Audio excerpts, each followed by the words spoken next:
আজকে আমরা আপনাদেরকে এই ভিডিওতে দেখাবো অজগর সাপের চামড়া থেকে কিভাবে ইনস্ট্রুমেন্ট তৈরি করা হয়।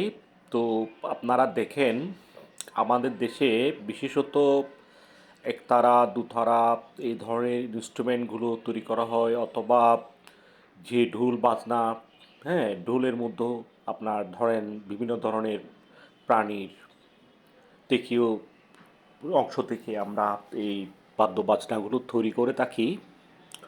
তো বিশেষত উনি তৈরি করতে চাচ্ছেন একতারা টাইপের একটা মিউজিক ইনস্ট্রুমেন্ট।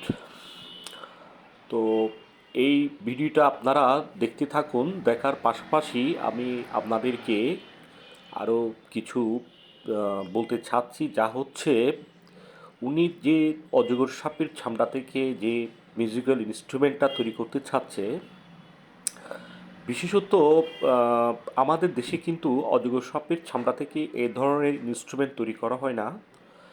প্রথম কথা হচ্ছে অজগর সাপটা হচ্ছে একটা প্রাণী, বন্য প্রাণী।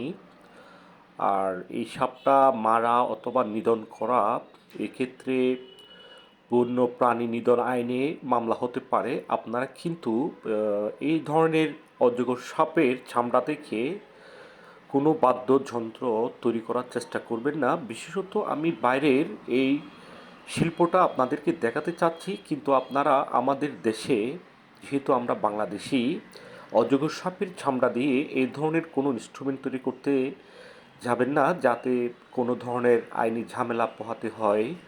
আমি শুধু আপনাদেরকে বাইরে যে অজগর সাপের চামড়া থেকে কিভাবে একটা ইনস্ট্রুমেন্ট তৈরি করা হয় দেখার খাতিরে তা দেখাচ্ছি, যাতে আপনাদের ইন্টারেস্টটা থাকে, ওই আগ্রহটা থাকে, ওইটা দেখাচ্ছি। কিন্তু আপনারা কিন্তু সাপের চামড়া দিয়ে এই ধরনের ইনস্ট্রুমেন্ট আমাদের দেশে করবেন না। করলে কিন্তু আপনার বন্যপ্রাণী আইনে আপনার জন্য যে কোনো ধরনের মামলা ইস্যু হতে পারে, যা আপনার জন্য মঙ্গলকর হবে না।